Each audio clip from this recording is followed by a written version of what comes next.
राष्ट्र सर्वप्रथम, राष्ट्र सर्वप्रथम, राष्ट्र सर्वप्रथम, राष्ट्र सर्वप्रथम। राष्ट्र सर्वप्रथम की बात कार्यक्रम में आप सभी राष्ट्रवासियों का हार्दिक स्वागत। पीएम मोदी ने गोवा में विकसित भारत विकसित गोवा 2047 कार्यक्रम को संबोधित किया। इस दौरान पीएम मोदी ने कहा कि गोवा क्षेत्र और आबादी के लिहाज से भले ही छोटा हो, लेकिन सामाजिक विविधता के मामले में बहुत बड़ा है। मध्य प्रदेश के हरदा शहर में स्थित एक पटाखा फैक्ट्री में भीषण आग लग गई, जिससे कई लोगों की जान चली गई और कई लोग घायल हो गए। प्रवर्तन निदेशालय ने महात्मा गांधी राष्ट्रीय रोजगार गारंटी अधिनियम कोष के कथित गबन की जांच के सिलसिले में सुबह पश्चिम बंगाल में कई स्थानों पर एक साथ छापेमारी की। कर्नाटक उच्च न्यायालय ने मुख्यमंत्री सिद्धारमैया, कांग्रेस के राज्य प्रभारी रणदीप सिंह सुरजेवाला और विधायक रामलिंगा रेड्डी और एमबी पाटिल द्वारा दायर याचिका को खारिज कर दिया, जिसमें 2022 में आवास की ओर कथित अवैध मार्च के लिए उनके खिलाफ दर्ज आपराधिक मामले को रद्द करने की मांग की गई थी।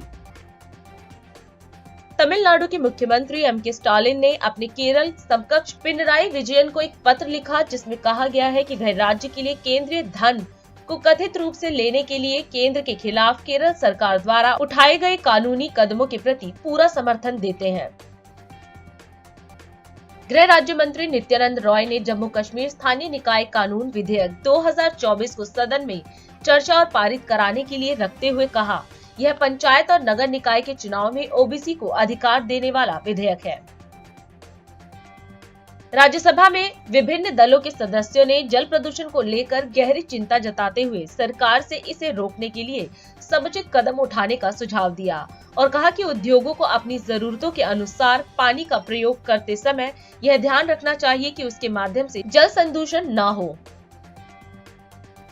भाजपा विधायकों ने बजट सत्र के दौरान पश्चिम बंगाल विधानसभा के स्थगन प्रस्ताव लाने और केंद्र के नियंत्रक एवं महालेखा परीक्षक रिपोर्ट पर चर्चा कराने की उनकी मांग को अध्यक्ष द्वारा खारिज कर दिए जाने के बाद विरोध प्रदर्शन किया। हरियाणा सरकार निजी कोचिंग संस्थानों के कामकाज को विनियमित करने, भ्रामक विज्ञापनों और छात्रों के बीच बढ़ते तनाव जैसे मुद्दों के समाधान के लिए एक कानून बनाने की तैयारी में है। मनी लॉन्ड्रिंग के मामले में प्रवर्तन निदेशालय ने आम आदमी पार्टी के बड़े नेता के यहाँ छापा मारा। ईडी की टीम ने 10 से ज्यादा ठिकानों पर सर्च ऑपरेशन शुरू किया। यह छापेमारी दिल्ली जल बोर्ड में भ्रष्टाचार मामले में हुई है। दिल्ली नगर निगम के सदन में जारी बजट सत्र के अंतर्गत आम आदमी पार्टी शासित पक्ष और भाजपा नेतृत्व वाली विपक्ष के बीच विभिन्न मुद्दों को लेकर तेज तर्रार चर्चा जारी है। इसी बीच पूर्व नेता सदन और वार्ड 64 से वर्तमान पार्षद योगेश वर्मा ने महापौर द्वारा प्रस्तावित कट मोशन के माध्यम से 1404 करोड़ रुपए के उस राशि को, जिसे अन्य समितियों के फंड में पूर्व समय में भेजा जाता रहा है, के महापौर फंड में ट्रांसफर किए जाने पर विरोध दर्ज कराया। सूत्रों से प्राप्त वीडियो में साफ देखा जा सकता है कि किस प्रकार सदन में इस मुद्दे को लेकर माहौल गर्म हो गया। भाजपा पार्षद ने अपनी पार्टी की ओर से आम आदमी पार्टी शासित नगर निगम सरकार को चेतावनी भी दी कि वह इस प्रकार का गलत आचार निगम में नहीं होने देंगे। करोड़ रुपए वो भी मेयर के डिस्क्रिप्शन फंड में गए। वर्मा जी बहुत बहुत धन्यवाद। अब ये देखिए वर्मा जी, ये देखिए आइटम नंबर 11 इंजीनियरिंग के 22.5 करोड़ रुपए वो भी मेयर मैडम के पास जाएंगे। इसी प्रकार से 60 करोड़ रुपया 60 करोड़ रुपया जो वर्क्स डिपार्टमेंट में आप लेते थे वो भी मेयर साहिबा के पास गई। इसी प्रकार से अनऑथराइज कॉलोनी का मैं अपने सभी पार्षदों से कहना चाहता हूँ, जो आपके अनऑथराइज कॉलोनी के पार्षद थे उनके 60 करोड़ रुपए वो भी मेयर साहिबा के पास गए। इसी प्रकार से ऑर्गेनाइज विलेज के 17 करोड़ रुपए वो भी मेयर के फंड में गए। इसी प्रकार से अर्बन रोड के 9 करोड़ रुपए वो भी मेयर सब के फंड में। और इसी के साथ मैं आपको और बता दूं, संवैधानिक संस्थाएं स्टैट्यूटरी बोर्ड ग्रामीण बोर्ड के वो भी मेयर मैडम ले रही है। Chairman horticulture, chairman engineering, chairman health, chairman dense, chairman rural, ये सारा पैसा भी एक रुपये तो वहीं जाना पड़ेगा। बी ग्रुप की सैलरी का 500 करोड़ वो भी मेयर मैडम के पास गया। चोर बचाए चोर, आ गई 1500 करोड़ एक महीना खींचना है। चोर बचाए वाकई 1500 करोड़ एक सिलेंडर बनेगा और वाकई 1500 करोड़। पीएम मोदी ने गोवा में भारत ऊर्जा सप्ताह 2024 का उद्घाटन किया। इस दौरान अपने संबोधन में पीएम ने कहा कि हमारे लिए ये बहुत खुशी की बात है कि इंडिया एनर्जी वीक का ये आयोजन हमेशा एनर्जी से भरे रहने वाले गोवा में हो रहा है। गोवा अपने आतिथ्य भाव के लिए जाना जाता है। पीएम ने कहा कि इंडिया एनर्जी वीक का ये आयोजन एक महत्वपूर्ण कालखंड में हो रहा है। इस वित्तीय वर्ष के पहले 6 महीनों में ही भारत की जीडीपी दर 7.5% से अधिक हो गई है। ये दर ग्लोबल ग्रोथ को लेकर जो अनुमान लगाया गया है उससे भी बहुत अधिक है। भारत आज विश्व की सबसे तेजी से बढ़ती अर्थव्यवस्था है। भारत की इस ग्रोथ स्टोरी में एनर्जी सेक्टर की महत्वपूर्ण भूमिका है। इंडिया एनर्जी वीक के इस दूसरे संस्करण में मैं आप सभी का अभिनंदन करता हूं। हमारे लिए ये बहुत खुशी की बात है कि इंडिया एनर्जी वीक का ये आयोजन हमेशा एनर्जी से भरे रहने वाले गोवा में हो रहा है। गोवा अपने आतिथ्य भाव के लिए जाना जाता है। पूरी दुनिया से यहाँ आने वाले पर्यटक यहाँ की सुंदरता और संस्कृति से प्रभावित होते हैं। गोवा आज वो राज्य भी है जो विकास के नए प्रतिमानों को छू रहा है। इसलिए आज जब हम पर्यावरण के प्रति संवेदनशीलता की बात करने के लिए एकजुट हुए हैं, सस्टेनेबल फ्यूचर के बारे में बात करने जा रहे हैं, तो इसके लिए गोवा बहुत ही परफेक्ट डेस्टिनेशन है। मुझे विश्वास है इस समिट में आए सभी विदेशी मेहमान अपने साथ गोवा की लाइफ टाइम मेमोरी लेकर जाएंगे। साथियों, इंडिया एनर्जी वीक का यह आयोजन एक बहुत महत्वपूर्ण कालखंड में हो रहा है। इस वित्तीय वर्ष के पहले 6 महीनों में ही भारत की जीडीपी दर 7.5% से अधिक हो गई है। ये दर ग्लोबल ग्रोथ को लेकर जो अनुमान लगाया गया है उससे भी बहुत अधिक है। भारत आज विश्व की सबसे तेज बढ़ती अर्थव्यवस्था है और हाल ही में आईएमएफ ने भी ये भविष्यवाणी की है कि हम ऐसे ही तेज गति से आगे बढ़ेंगे। आज पूरी दुनिया के एक्सपर्ट्स ये मान रहे हैं कि भारत जल्द ही विश्व की तीसरी सबसे बड़ी अर्थव्यवस्था बनेगा। भारत की इस ग्रोथ स्टोरी में एनर्जी सेक्टर की बहुत महत्वपूर्ण स्वाभाविक रूप से उसका महात्म्य बढ़ रहा है। साथियों, भारत पहले ही विश्व का तीसरा सबसे बड़ा एनर्जी कंज्यूमर है। भारत विश्व का तीसरा सबसे बड़ा ऑयल कंज्यूमर और तीसरा सबसे बड़ा एलपीजी कंज्यूमर भी है। हम दुनिया के चौथे सबसे बड़े एलएनजी इंपोर्टर, चौथे सबसे बड़े रिफाइनर और चौथे सबसे बड़े ऑटोमोबाइल मार्केट वाले देश हैं। आज भारत में 2 पहिया और 4 पहिया वाहनों की बिक्री के नए रिकॉर्ड बन रहे हैं। भारत में ईवीज की लगातार डिमांड बढ़ रही है। ऐसे अनुमान भी है कि भारत की प्राइमरी एनर्जी डिमांड 2045 तक 2 गुनी हो जाएगी। यानी आज अगर हमें हर रोज 19 मिलियन बैरल्स के आसपास तेल की जरूरत होती है तो वो 2045 तक 38 मिलियन बैरल्स तक पहुंच जाएगी। साथियों, भविष्य की इन जरूरतों को देखते हुए, इस बात को समझते हुए भारत अभी से तैयारी कर रहा है। बढ़ती हुई एनर्जी डिमांड के बीच भारत देश के हर कोने में एफोर्डेबल एनर्जी को भी इंश्योर कर रहा है।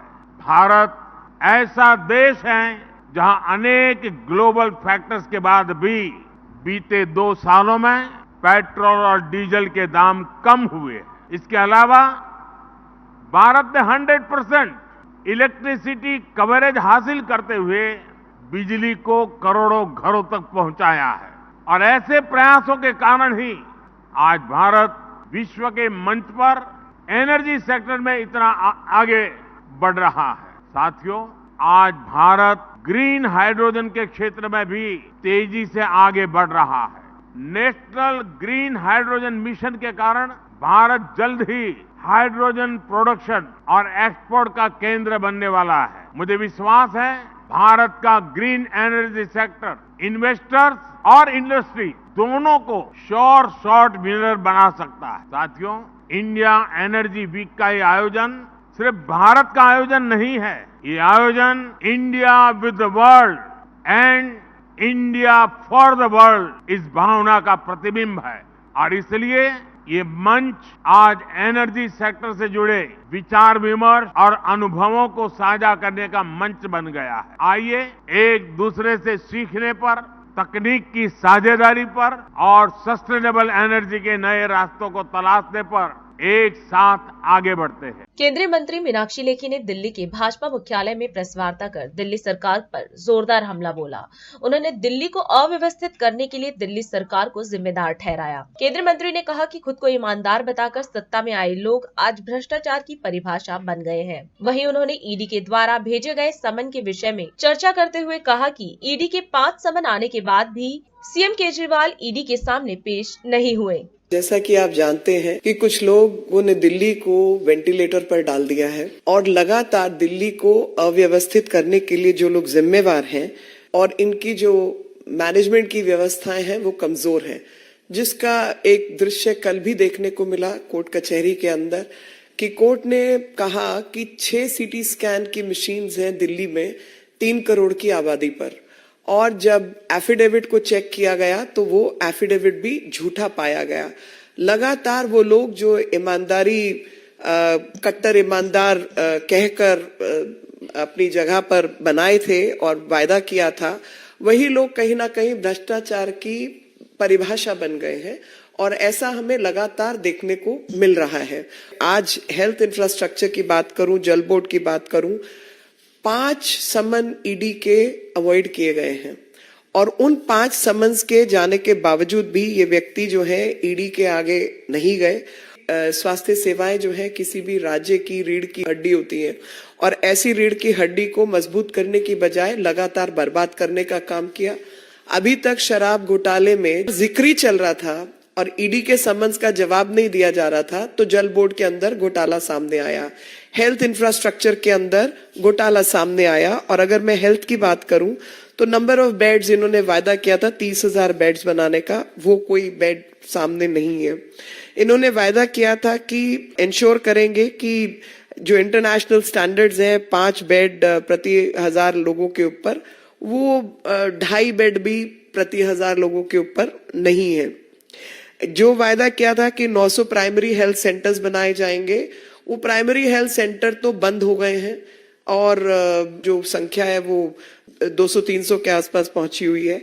और जो प्राइमरी हेल्थ सेंटर की जगह पर सब हेल्थ सेंटर्स के नाम पे वो मोहल्ला क्लिनिक जो है वो बनाए गए और एक जो टिन शेड कहूंगी मैं, जो इन्होंने पोटा कैबिन बनाए हैं, वो भी 50-50 लाख 40-45 लाख का एक खर्चा इन्होंने बताया है। जो सेंट्रलाइज प्रोक्योरमेंट स्कीम थी ड्रग्स की, वो ड्रग के प्रोक्योरमेंट में बात हुई थी पारदर्शिता की, ट्रांसपेरेंसी की, वहां पर सबसे ज्यादा घोटाला जो है वो उसमें पाया गया सीपीए के अंदर और कॉस्ट इफेक्टिव मैनर ऑडिट की रिपोर्ट है, वो भी काम इन्होंने ठीक से नहीं किया है। बजटरी एलोकेशन जो हेल्थ इंफ्रास्ट्रक्चर की है वो भी आप सब जानते हैं कि उसमें भी गड़बड़ है, पर क्योंकि ये मामले अभी कोर्ट कचहरी के आगे हैं, झूठा एफिडेविट इन्होंने फाइल किया है, तो एक नया घोटाला सामने आता है, जल बोर्ड का घोटाला, हेल्थ इंफ्रास्ट्रक्चर का घोटाला। और इनके जो आज ईडी ने काम किया है, जो हमारे सामने कुछ डिटेल आई है, उस डिटेल में यही पता चला है कि इनके 2 लोग जिसमें विभव कुमार और शलभ कुमार, साथ में एनडी गुप्ता जो ट्रेजरर हैं आम आदमी पार्टी के, ऐसे कई लोगों के यहाँ लोकेशंस में दिल्ली जल बोर्ड संबंधित और ईडी संबंधित घोटाले में इनके यहाँ पर रेड्स जो है वो चल रही हैं। और जो पर्सनल सेक्रेटरी हैं वैभव कुमार दिल्ली मुख्यमंत्री के, वही इस मनी लॉन्ड्रिंग केस में इन्वॉल्व हैं। मैं आपके माध्यम से ये बात बताना चाहती हूँ और दिल्ली की जनता को खास तौर पर कि 5 समन आ चुके हैं। 5 समन्स में से एक भी इन्होंने अटेंड नहीं किया है और लगातार झूठ की व्यवस्था इन्होंने कायम की है। और एक ही प्रश्न है कि जब आतिशी मरलेना प्रेस कॉन्फ्रेंस करती हैं, वो तमाम इधर उधर की बात जरूर कर रही हैं, लेकिन ये नहीं बता रही कि अरविंद केजरीवाल ईडी के सम्मन के जवाब में ईडी के सामने कौन सी तारीख को कितने समय पर पेश होने जा रहे हैं। तो आपके माध्यम से मैं ये प्रश्न सीधे तौर पर कर रही हूं कि when are you going to present yourself before the ED. मुख्यमंत्री अरविंद केजरीवाल ने पश्चिम बिहार के Ambedkar school of specialised excellence के नए भवन का उद्घाटन किया। इस दौरान दिल्ली सरकार में कैबिनेट मंत्री आतिशी भी उनके साथ मौजूद रही। सीएम केजरीवाल ने कार्यक्रम को संबोधित करते हुए स्कूल को शानदार बताया और इसके लिए उन्होंने सभी छात्रों और शिक्षकों को बधाई दी। उन्होंने स्कूल के विषय में बात करते हुए कहा कि स्कूल में 54 से ज्यादा क्लासरूम है, 2 बड़ी लाइब्रेरी हैं और 13 से ज्यादा लेबोरेटरी और 18 एक्टिविटी हॉल है। उन्होंने कहा कि हमारी कोशिश है कि दिल्ली के बच्चों को बेस्ट से बेस्ट सुविधाएं मिल सके, इसके लिए दिल्ली सरकार प्रयासरत है। आप सब लोगों को मेरा नमस्कार, सबको मेरा प्रणाम।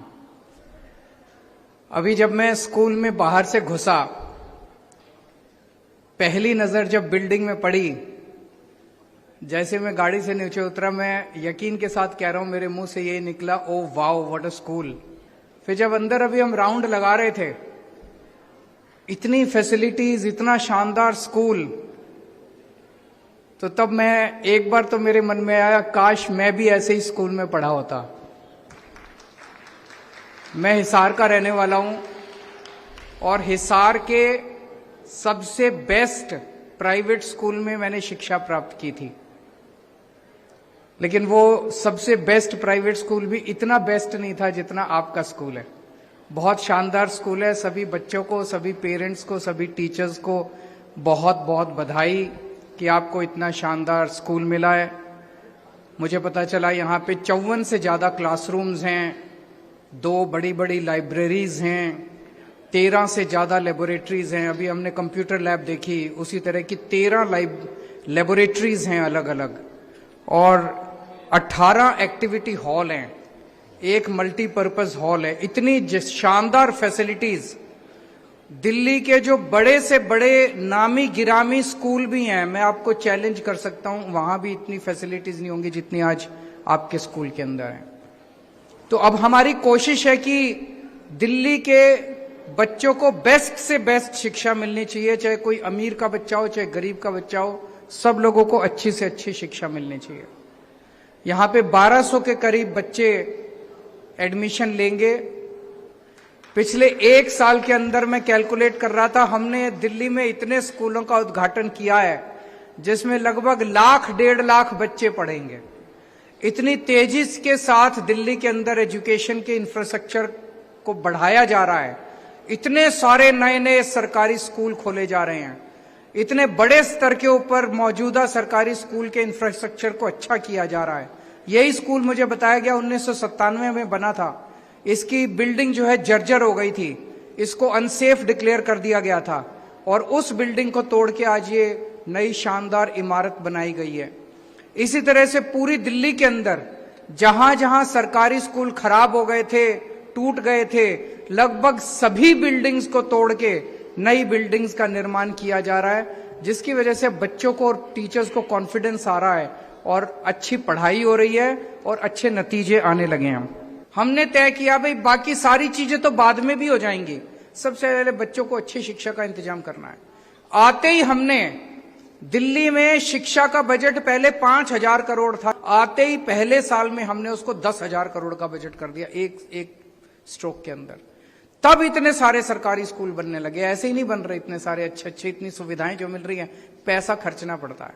और दिल्ली में हम दिल्ली के बजट का 40% हिस्सा शिक्षा और स्वास्थ्य के ऊपर, स्कूल और अस्पताल के ऊपर खर्च करते हैं। इसलिए इतने शानदार स्कूल बन रहे हैं, इतने शानदार अस्पताल बन रहे हैं, मोहल्ला क्लिनिक बन रहे हैं। तो जब हमारी सरकार बनी, हमारा मकसद था कि सबके गरीबों के बच्चों को भी अच्छी शिक्षा मिले।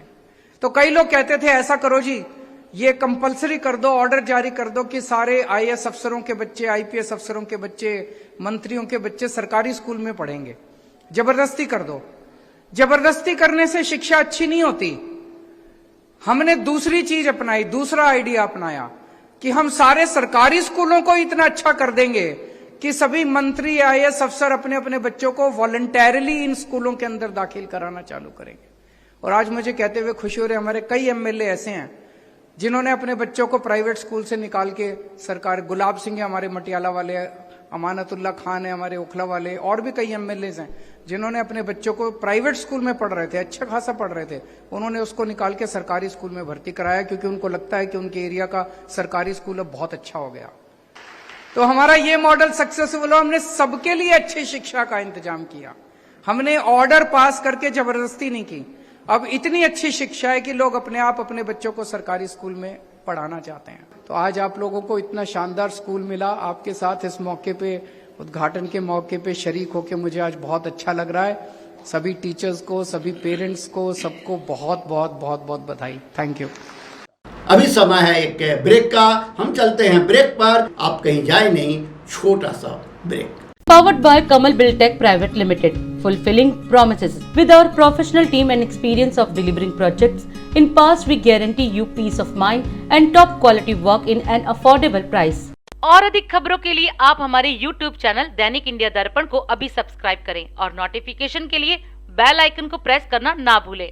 राष्ट्र सर्वप्रथम की बात कार्यक्रम में ब्रेक के बाद एक बार फिर आप सभी राष्ट्रवासियों का स्वागत। बिहार के मुख्यमंत्री नीतीश कुमार की अध्यक्षता में कैबिनेट की बैठक में कुल 14 एजेंडों पर मोहर लगी, जिसके बाद मंत्रिमंडल सचिवालय विभाग के अपर मुख्य सचिव S सिद्धार्थ ने मीडिया कर्मियों को विस्तृत जानकारी दी और कहा कि 14 एजेंडों पर मुहर लगी है, जिसमें सबसे बड़ी योजना जो स्वीकृत हुई है वह पंचायत सरकार भवनों के निर्माण की है। मंत्रिपरिषद में 14 एजेंडों पर स्वीकृति प्राप्त है। 14 एजेंडा। सबसे बड़ी योजना जो स्वीकृत हुई है वह है पंचायत सरकार भवनों के निर्माण के लिए।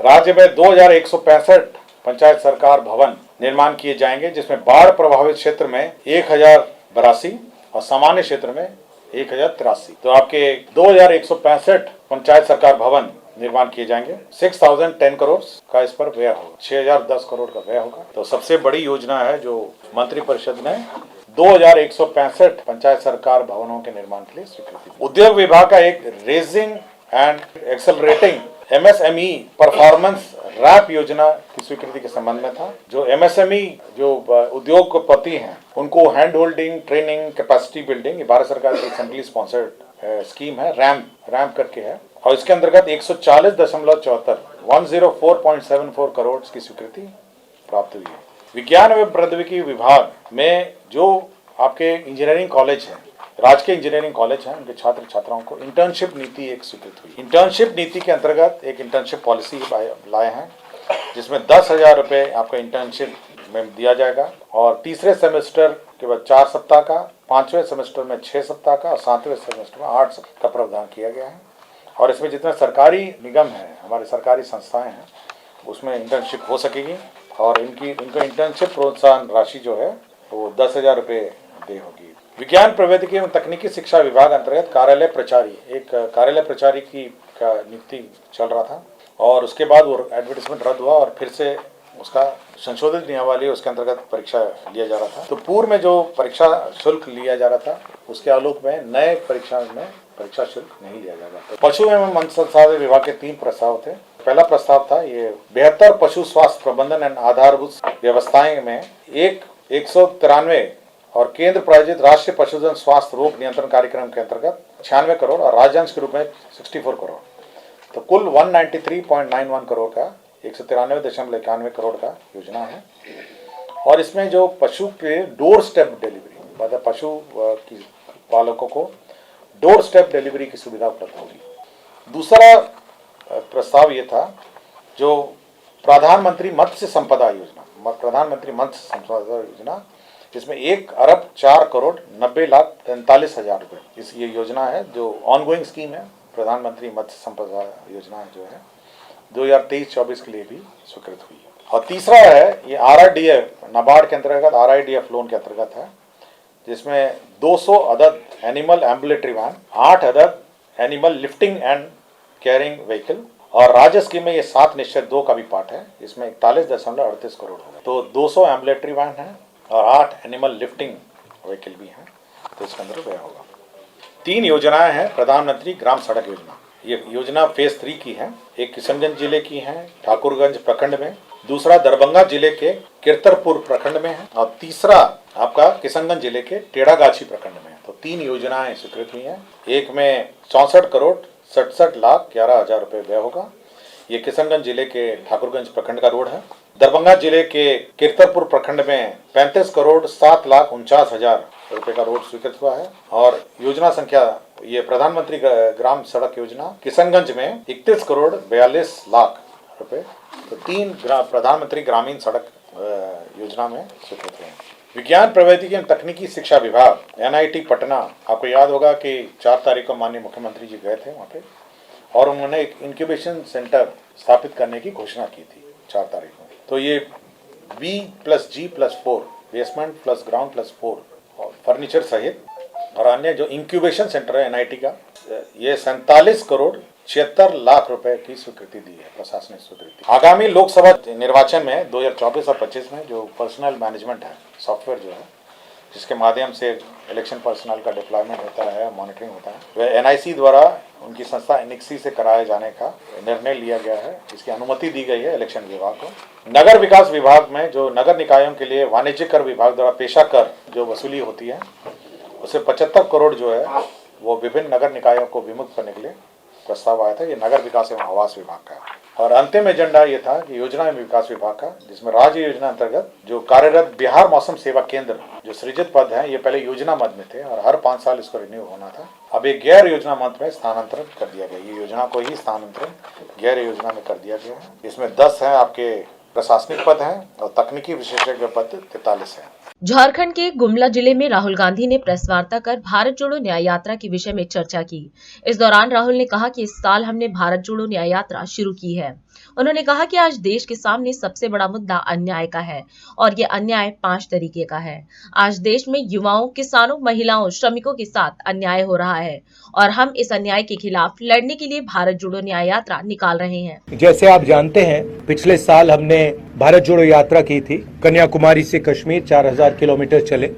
यात्रा में बहुत सारे लोग हमारे पास आए, झारखंड से आए, उड़ीसा से आए, नॉर्थ ईस्ट से आए, बाकी प्रदेश से आए और कहा देखिए आपने भारत जोड़ो यात्रा कर दी, कन्याकुमारी से कश्मीर तक कर दी, मगर झारखंड का क्या होगा, उड़ीसा का क्या होगा, नॉर्थ ईस्ट स्टेट्स का क्या होगा, बिहार का क्या होगा, आपको यहाँ से भी करनी चाहिए। तो इस साल हमने दूसरी भारत जोड़ो यात्रा शुरू की है और इसमें हमने एक शब्द न्याय का लिख दिया है, ऐड कर दिया है, भारत जोड़ो न्याय यात्रा, क्योंकि हमें लगता है कि देश के सामने सबसे बड़ा मुद्दा अन्याय का है। 5 तरीके के अन्याय हो रहे हैं। सामाजिक अन्याय, आर्थिक अन्याय, युवाओं को रोजगार नहीं मिल रहा है, महंगाई बढ़ती जा रही है, पब्लिक सेक्टर यूनिट्स बंद किए जा रहे हैं। सामाजिक न्याय में जाति जनगणना का इशू है, किसानों के खिलाफ अन्याय और श्रमिक जो हमारे मजदूर हैं उनके खिलाफ अन्याय। तो ये 5 अलग अलग तरीके के अन्याय के खिलाफ हम लड़ने निकले हैं और भारत जोड़ो का कॉन्सेप्ट भी इस यात्रा में है। हिंदुस्तान के 50% लोग, तकरीबन 50% लोग ओबीसी वर्ग के हैं, दलित 15% हैं, आदिवासी 8% हैं। हम चाहते हैं कि जाति जनगणना हो। हम चाहते हैं जिसकी जितनी आबादी है देश को पता लगे। आज ओबीसी वर्ग को यह नहीं मालूम कि ओबीसी कितने हैं देश में। ये जरूरी क्यों है? क्योंकि अगर हम इनको भागीदारी देना चाहते हैं, प्रधानमंत्री जो भी कहना चाहते कहें, मगर जाति जनगणना जल्दी से कर दें। दूसरी बात, जो हमने 2011 में सर्वे किया था उसके आंकड़े वो देश के सामने रख दे। सवाल जाति जनगणना का सिर्फ नहीं है, सवाल यह है कि इस देश में हिस्सेदारी किसको मिल रही है। इसीलिए हमने न्याय शब्द भारत जोड़ो शब्द के बीच में रखा है। अन्याय के भारत में भारत जुड़ ही नहीं सकता।